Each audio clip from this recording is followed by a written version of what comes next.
Bien-aimés dans le Seigneur, soyez la bienvenue. Je vous salue au nom puissant sacré de notre Seigneur Jésus-Christ. Mon nom est Apollinaire, je suis un serviteur du Seigneur. Et par la grâce du Seigneur, voici nous sommes ensemble. Ce n'est pas par ma volonté, ni par la volonté du sang, ni de la chair, mais c'est par la volonté du Seigneur, par sa volonté, par son esprit. Voilà. C'est un grand plaisir d'être ensemble avec vous pour partager ce moment et ce que le Seigneur m'a mis à l'esprit. Nous vivons la dernière heure et le corps de Christ est actuellement empoisonné par tant de philosophies, par tant de doctrines démoniaques, sataniques, lucifériques, pour ne dire même que cela.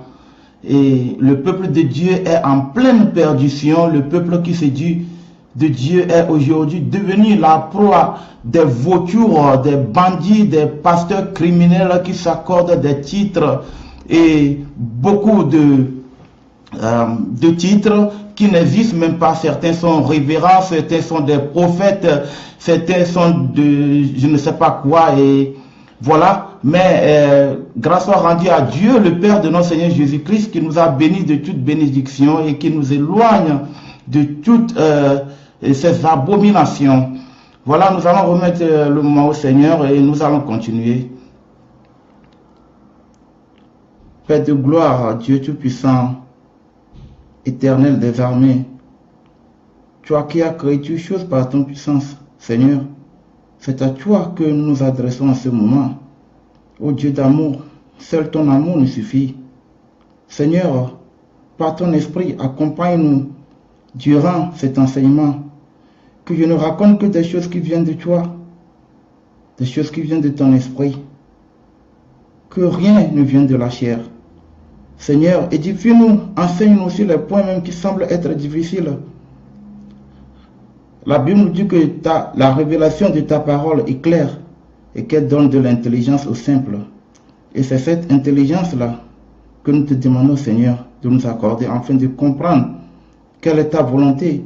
Ta volonté, c'est que nul ne périsse, mais que tous parviennent à la connaissance de ta vérité, la vraie, celle qui conduit à la vie éternelle. Merci à toi, Papa, merci. Aie miséricorde, pardonne nos offenses, nos iniquités, nos fautes, nos transgressions. Aie miséricorde au nom puissant, sacré de Jésus-Christ. Amen. Merci, voilà, Seigneur, nous te disons merci. Une fois encore, merci pour ce moment opportun. Bien-aimé dans le Seigneur, je vais continuer en lisant 2 Jean, deuxième épître de Jean, chapitre 1er, 2 Jean 1, du verset 7 à 10. Je lis la parole. Car plusieurs sont entrés dans le monde et ne déclarent pas publiquement que Jésus-Christ est venu en chair. Celui qui est tel, c'est le séducteur et l'antéchrist. Prenez garde à vous-même, afin que vous ne perdiez pas le fruit de votre travail, mais que vous receviez une pleine récompense. Quiconque va plus loin et ne demeure pas dans la doctrine de Christ n'a point Dieu. Celui qui demeure dans cette doctrine a le Père et le Fils. Si quelqu'un vient à vous et n'apporte pas cette doctrine, ne le recevez pas dans votre maison et ne lui dites pas salut. Amen. Voilà 2 Jean 1 du verset 7 à 10. Voilà, plusieurs séducteurs sont entrés dans le monde et ils séduisent. Ils séduisent même si possible, même les élus ils veulent les séduire. Mais la parole de Dieu, elle est là. Elle révèle la volonté du Seigneur. Elle nous enseigne, elle nous éclaire sur le point qui semble être difficile. Pourquoi se fier à ces séducteurs? Et voilà, la Bible nous met ici en garde. Nous sommes mis en garde contre ces séducteurs. Nous devons prendre garde. Et quiconque va plus loin et ne demeure pas dans la doctrine de Christ n'a point Dieu. Vous comprenez? Celui qui ne demeure pas dans la doctrine de Christ, il n'a pas Dieu dans sa vie. Notre thème aujourd'hui est basé sur l'identité de Christ. L'identité de Christ et la confession de son identité. Ce thème est un thème simple pour ceux à qui Dieu a ouvert l'intelligence de comprendre.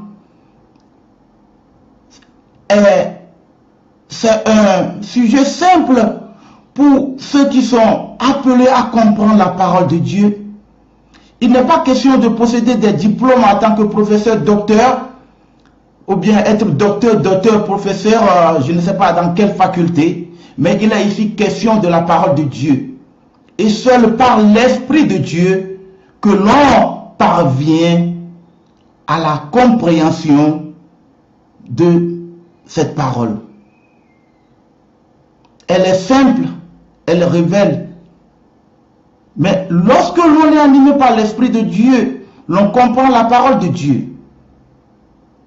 La Bible nous dit de nous édifier, c'est pourquoi nous le faisions. Et tout ce qui se trouve dans la Bible, elle est éprouvée. La parole de Dieu, elle est éprouvée. La Bible nous dit de ne rien y ajouter et de ne rien y retrancher. Aujourd'hui, les faux pasteurs de la fin des temps y ajoutent, y retranchent.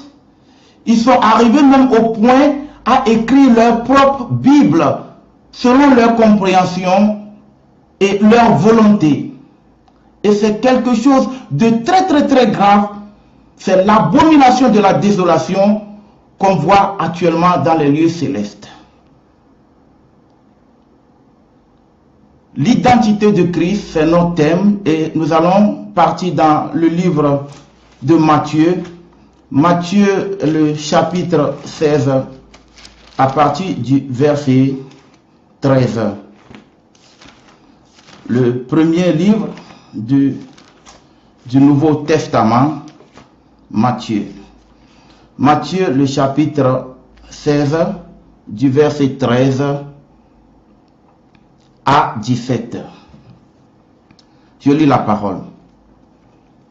Jésus, étant arrivé dans le territoire de Césarée de Philippe, demanda à ses disciples, « Qui suis-je au dire des hommes, moi le Fils de l'homme » Ils répondirent, « Les uns disent que tu es Jean-Baptiste, les autres Élie, les autres Jérémie ou l'un des prophètes. » Et vous, leur dit-il, qui dites-vous que je suis?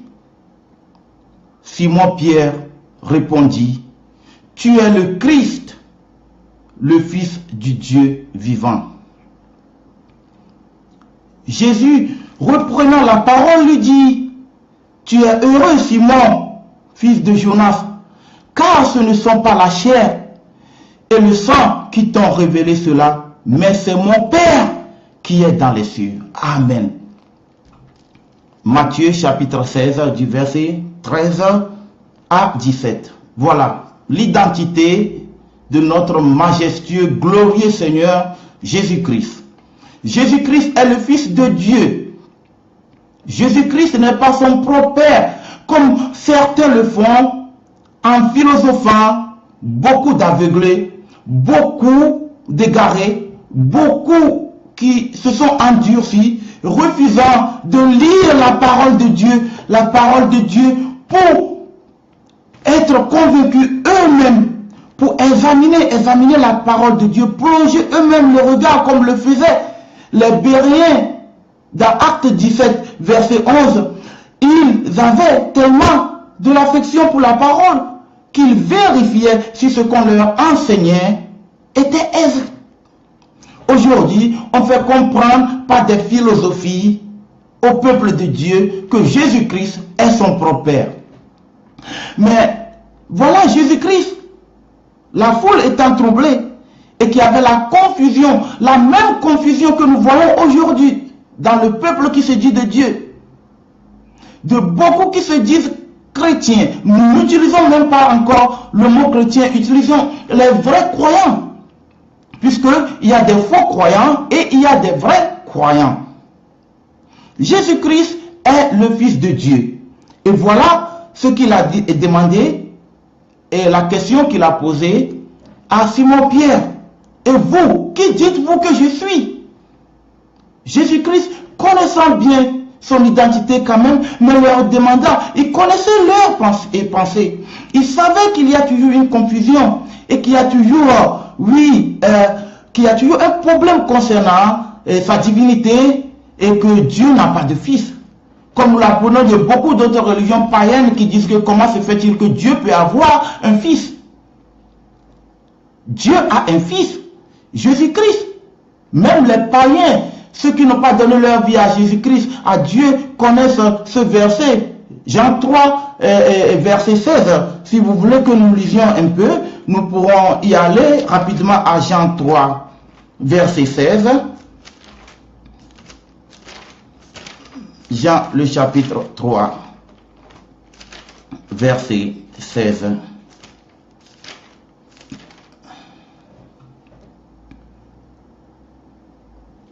Je lis la parole.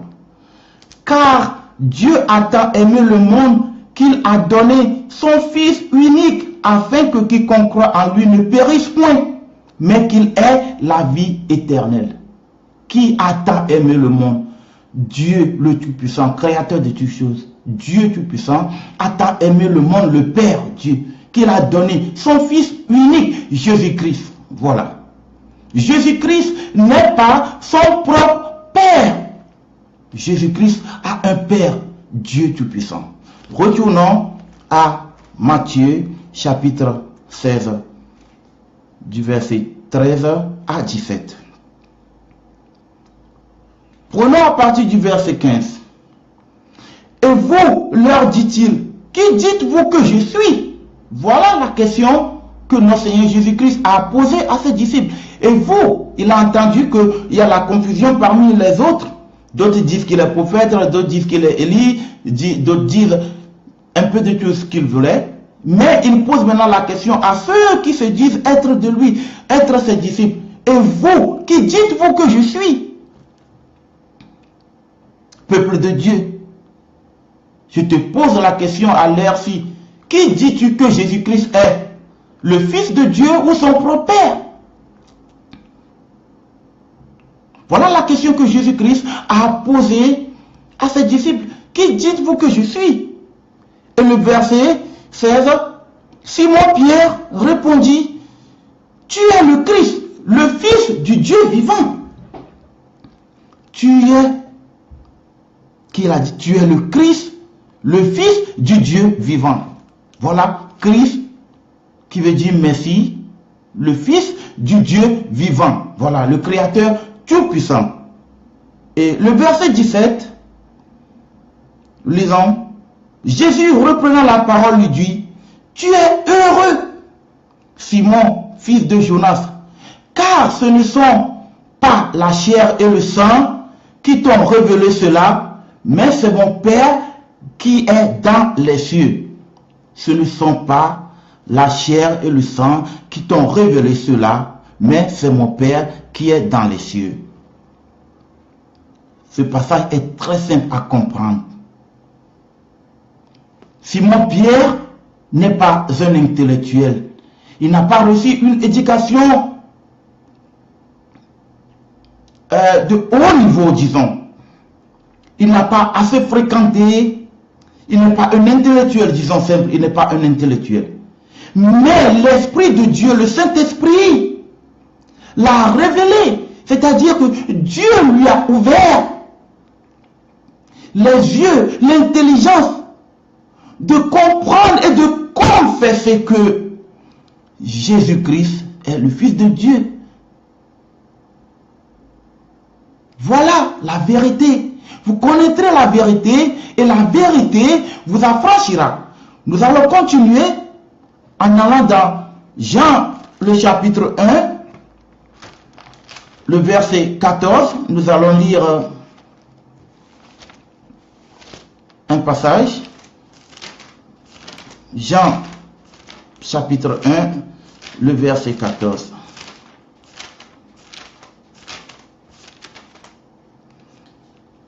Jean, chapitre 1, le verset 14. Je lis la parole. Et la parole a été faite chair. Et elle a habité parmi nous, pleine de grâce et de vérité. Et nous avons contemplé sa gloire. Une gloire comme la gloire du Fils unique venu du Père. Alléluia. La gloire de la parole comme celle, la gloire unique venue, la gloire du Fils unique venu du Père.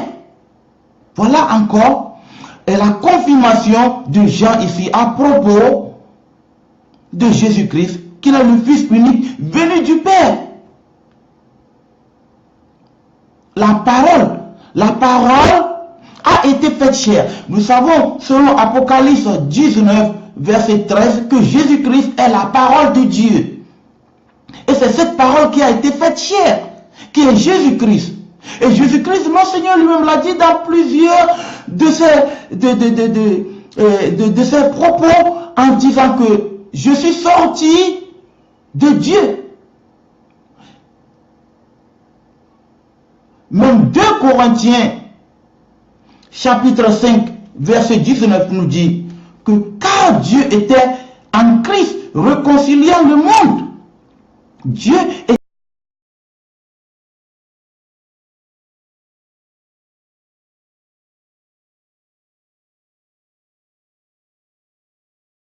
Jésus-Christ. Jésus-Christ n'est pas son propre Père. Même les démons reconnaissent et ont confessé que Jésus-Christ est le Fils de Dieu.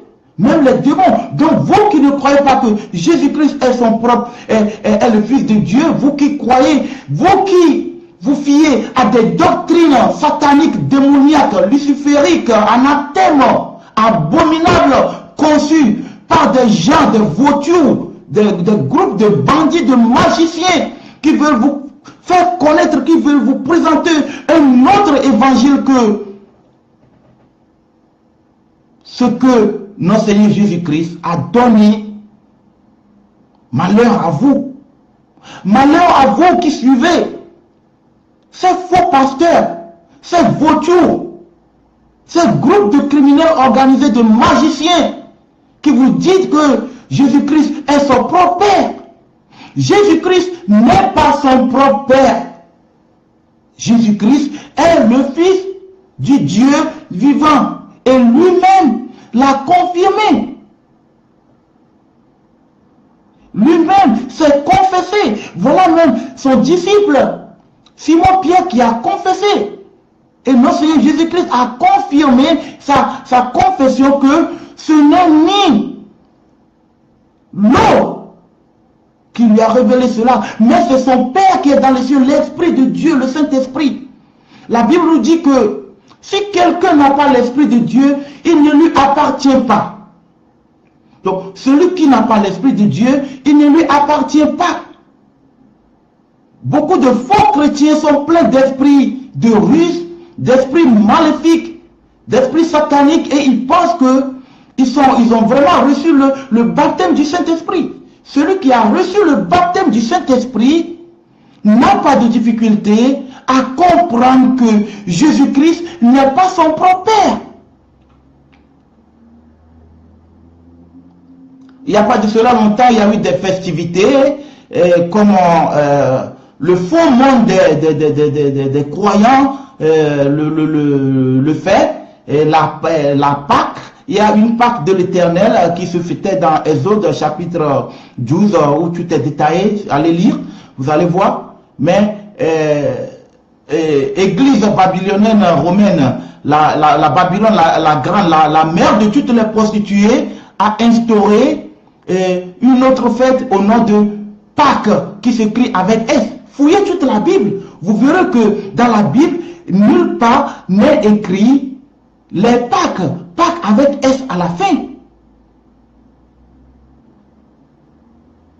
De Genèse chapitre 1 verset 1 à Apocalypse 22, 21, nulle part n'est marqué Pâques avec S. Nulle part n'est écrit Pâques avec S. D'où sont toutes ces abominations qu'on présente, toutes ces fausses doctrines.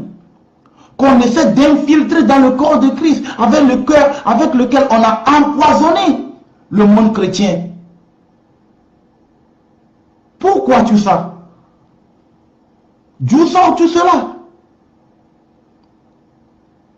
Il y a la Pâque de l'Éternel qui se fêtait. C'était une fête qui était pour les Israélites, pour les fils de Jacob. Cette fête ne nous concerne pas aujourd'hui. Notre Pâque, c'est Jésus-Christ, nous dit 1 Corinthiens chapitre 5, verset 8. La Pâque se célèbre chaque jour. La louange à Dieu, l'adoration à Dieu, c'est ça notre Pâque. Mais aujourd'hui, le monde qui se dit chrétien fête des Pâques qui ne sont nulle part écrits dans les Écritures. Si vous lisez bien, vous verrez même que notre Seigneur Jésus-Christ, il accomplissait, cette fois il a dit, je ne suis pas venu abolir, mais je suis venu pour accomplir. Et ce qui est accompli a une fin. Donc pourquoi fêtez-vous? D'autres fêtes l'Assomption, la fête des tabernacles, la fête des rameaux, et on a tout lu sur Facebook. Bonne semaine sainte. Qu'en est-il des semaines avant et qu'en serait-il des semaines après maintenant que cette semaine sainte est passée? Voilà, nous vivons maintenant les semaines abominables ou quoi? Réveille-toi, Église de Jésus-Christ. Réveille-toi et retourne au fondement des apôtres. Et retourne à la doctrine que notre Seigneur Jésus-Christ nous a donnée. Retourne. Car quiconque ne demeure pas dans cette doctrine-là n'appartient pas à Christ. Es-tu baptisé du Saint-Esprit? Il ne serait pas difficile pour toi de comprendre ceci. Que Jésus-Christ est le Fils du Dieu vivant. Et il a dit. Il a même dit, mon Père est plus grand que moi. Mon Père et moi, nous sommes un. Mon Père et moi, même un enfant du jardin d'enfants, il comprend qu'on dit mon Père et moi, qu'il s'agit de deux personnes, de deux personnages, et non d'un seul personnage.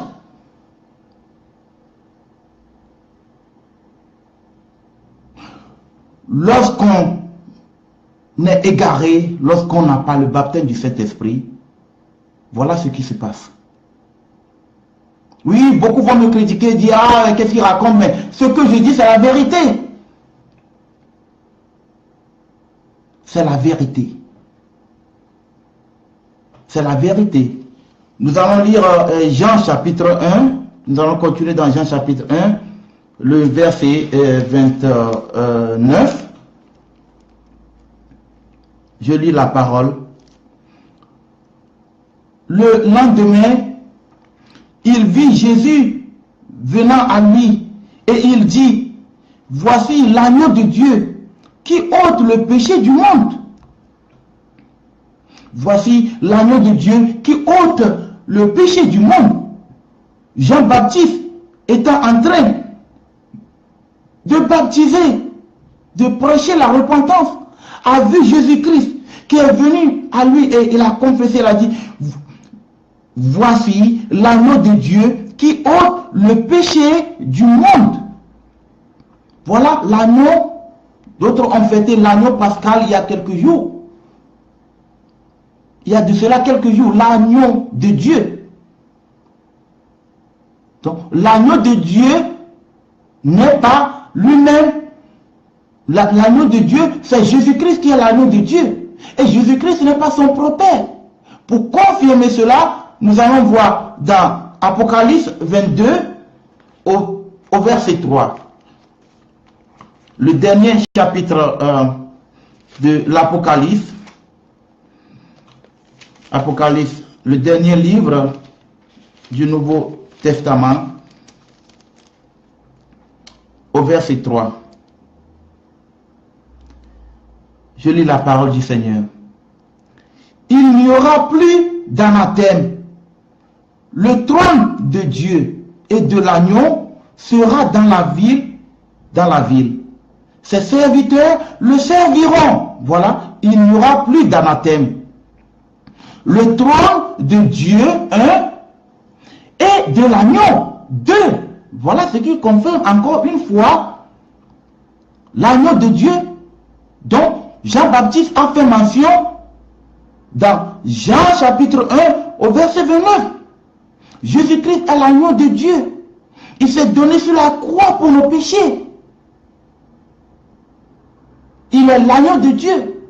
Et nous voyons que dans Apocalypse 22, au verset 3, qu'il est question de agneau de Dieu.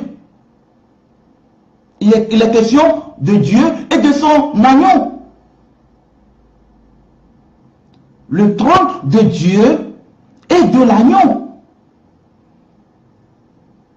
Il y a la coordination, le trône de Dieu et de l'agneau. Donc il s'agit de deux personnes, il est question de deux personnages. Comment oserez-vous dire que Jésus-Christ est son propre Père?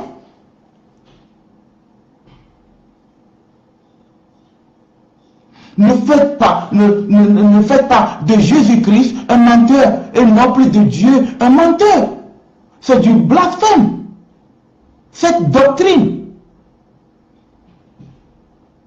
cette fausse doctrine qu'on vous enseigne, même les démons ont confessé et reconnaissent que Jésus-Christ est le Fils de Dieu. C'est ce que nous allons voir maintenant dans Matthieu chapitre 8, à partir du verset 28. Matthieu chapitre 8.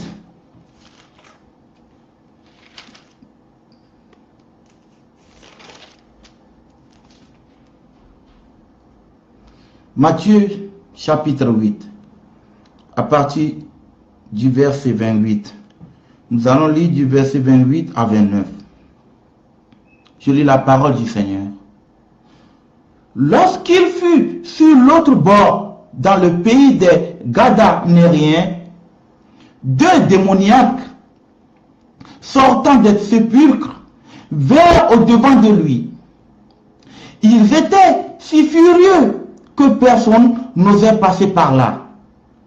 Et voici, ils s'écriaient, qu'y a-t-il entre nous et toi, Fils de Dieu? Es-tu venu ici pour nous tourmenter avant le temps? Voilà la question que les démons ont posée à notre Seigneur Jésus-Christ. Es-tu venu pour nous tourmenter avant le temps? Le diable même sait qu'il y a un temps qui s'approche et il sera tourmenté. Et le diable a reconnu que voilà, Fils de Dieu. Et a confessé Jésus-Christ. Même les démons confessent Jésus-Christ. Donc, qu'il est le Fils de Dieu.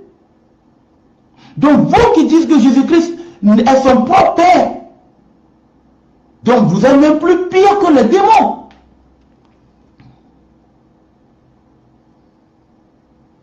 Peuple de Dieu, réveille-toi. Voici la parole de Dieu. La Bible. Psaume 119, verset 105 dit que ta parole est une lampe à mes pieds et une lumière sur mes sentiers. C'est-à-dire que celui qui se fie à la parole de Dieu sort des ténèbres et grandit en sagesse. Nous savons que la crainte de Dieu est le commencement de la sagesse. Plus on s'approche de Dieu, plus on est transformé par la parole, plus on s'éloigne du monde, plus on se consacre au Seigneur, plus on devient spirituel, plus la communion entre toi et le Seigneur deviendra plus grande et merveilleuse et superbe. Là, on voit clair.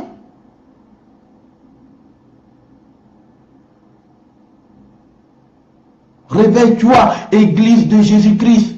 Réveille-toi et retourne au fondement des apôtres.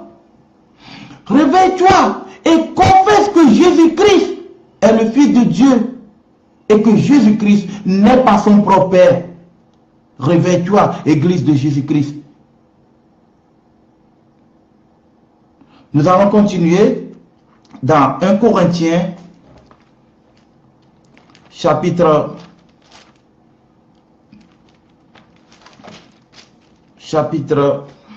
15, au verset 24. 1 Corinthiens, chapitre 15 au verset 24.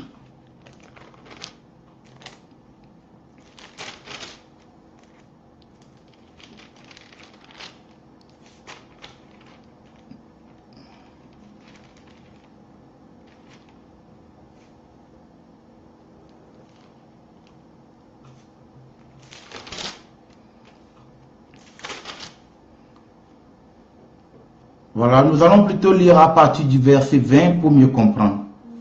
1 Corinthiens chapitre 15, du verset 20 à 24. Mais maintenant, Christ est ressuscité des morts. Il est les prémices de ceux qui sont morts. Car, puisque la mort est venue par un homme, c'est aussi par un homme qu'est venue la résurrection des morts. Et comme tous meurent en Adam, de même aussi tous revivront en Christ. Mais chacun en son rang. Christ comme prémisse, puis ceux qui appartiennent à Christ lors de son avènement. Ensuite, viendra la fin, quand il remettra le royaume à celui qui est Dieu et Père après avoir réduit à l'impuissance toute domination, toute autorité et toute puissance. Voilà, vous connaîtrez la vérité et la vérité vous affranchira. Voilà, apôtre Paul, dans son épître aux Corinthiens, chapitre 15, au verset 24, notez bien, qui nous confirme ici que lorsque Christ aura tout englouti, qu'il remettra le royaume à celui qui est Dieu et Père. Jésus-Christ remettra le royaume à celui qui est Dieu et puis à la fois Père. Vous comprenez? Donc Jésus-Christ n'est pas son propre Père. Jésus-Christ est le Fils de Dieu. Jésus-Christ n'est pas son propre Père. Jésus-Christ est le Fils de Dieu. Et à la fin des temps, lorsque il aura englouti toute puissance, il remettra le royaume à celui qui est Dieu et Père. 1 Corinthiens chapitre 15, verset 24. Oh peuple de Dieu, réveille-toi. Réveille-toi.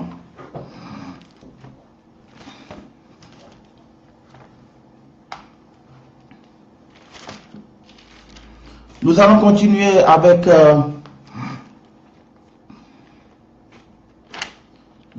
avec Marc chapitre 14.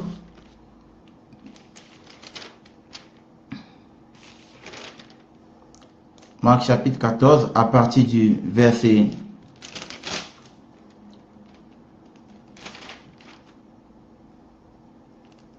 60 à 62. Pour mieux comprendre. Alors, le souverain sacrificateur, se levant au milieu de l'assemblée, interrogea Jésus et dit, ne réponds-tu rien? Qu'est-ce que ces gens déposent contre toi? Jésus garda le silence et ne répondit rien. Le souverain sacrificateur l'interrogea de nouveau et lui dit, es-tu le Christ, le Fils du Dieu béni? Jésus répondit, je le suis, et vous verrez le Fils de l'homme assis à la droite de la puissance de Dieu et venant sur les nuées du ciel. Voilà, Jésus-Christ encore une fois qui confirme même devant le souverain sacrificateur et à son arrestation durant les accusations, le jugement injuste qu'on lui faisait avant sa crucifixion. Je le suis, oui, je le suis, je suis le Fils du Dieu béni, du Dieu vivant. Peuple de Dieu, réveille-toi et retourne au fondement des apôtres. Prends ton temps de lire et de méditer la parole du Seigneur. Ne te fie pas à toutes sortes de philosophies, de doctrines lucifériques, sataniques, abominables, anathèmes, plus que maudits, que des vautours, des gens qui ne s'intéressent même pas pour votre salut. Ils ne vous prêchent pas la repentance. Ils vous prêchent seulement la bénédiction, les offrandes, les dîmes, même pour lesquels Jésus-Christ a tout accompli. En vous racontant des histoires, des hommes affamés, de bons discours qui apportent et sèment la division dans les familles. Ton frère est sorcier, c'est ta mère qui se transforme en serpent. Ta soeur a des sirènes. Ton oncle se transforme en lion. C'est à cause de la grande soeur de ta mère que tu n'accouches pas. Ils ont toujours des histoires qui n'ont aucune concordance avec la parole. C'est ça, la parole de Dieu, la Bible.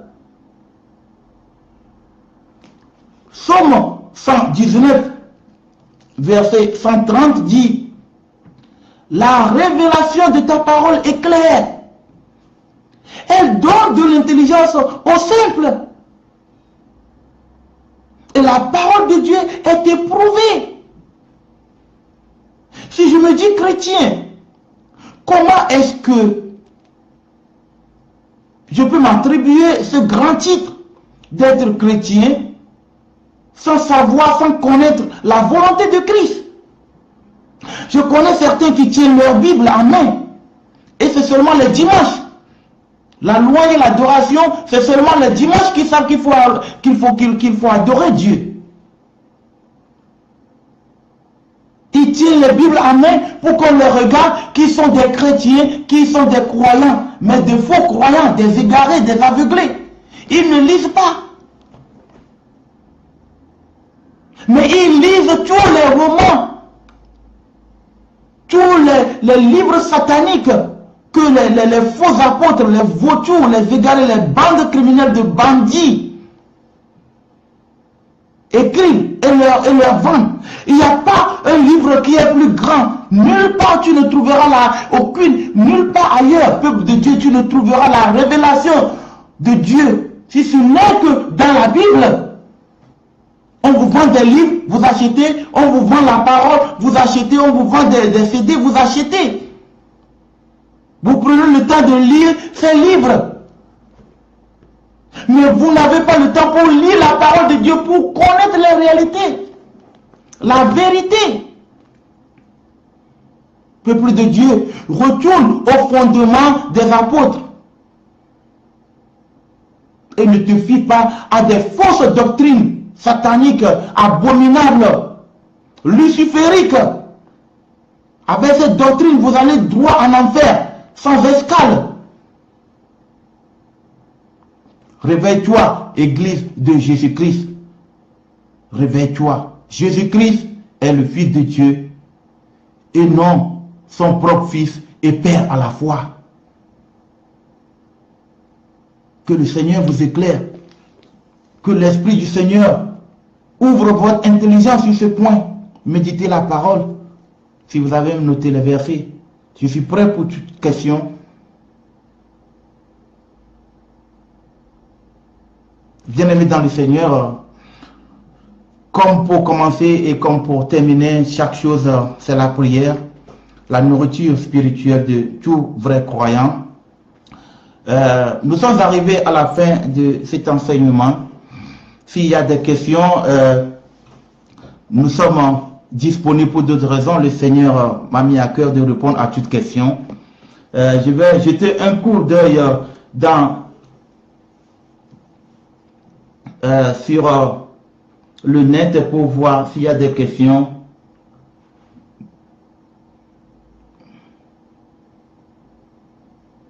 Il n'y a pas de questions. Je bénis l'Éternel.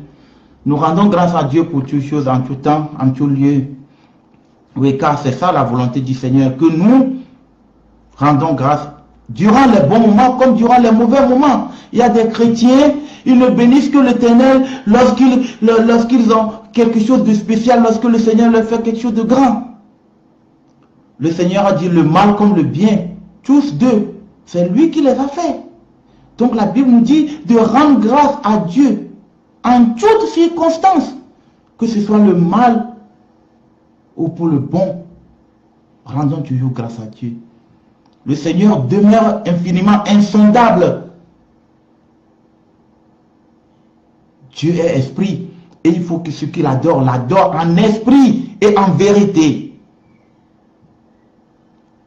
Soyez bénis selon vos œuvres. Bien-aimés dans le Seigneur. Nous allons rendre le moment au Seigneur pour terminer cette séance. Je suis disponible après pour toute question. Père de gloire, nous te bénissons, nous te glorifions. Nous te disons merci de ce que par ton amour, tu as gardé les connexions, quel que soit le plan du diable, le plan qu'il a conçu. Oui, il a échoué et il échouera toujours. Car tu as dit, ne craignez pas, je suis avec vous jusqu'à la fin de ce siècle. Seigneur, je te bénis. Seigneur, ouvre l'intelligence à tes enfants qui vont dans la perdition, de comprendre quelle est ta volonté. Enseigne-les tes préceptes, afin qu'ils ne deviennent plus la proie des vautours, Seigneur. Éloigne-les de l'iniquité, éloigne-nous tous de l'iniquité. Pardonne nos abominations, les fautes que nous avons commises volontairement comme involontairement, Seigneur. Que ta grâce et ta miséricorde nous accompagnent infiniment.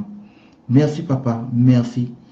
Merci pour la vie de tous ceux qui te recherchent et qui cherchent à te connaître. Merci, Papa, au nom puissant sacré de Jésus-Christ. Amen.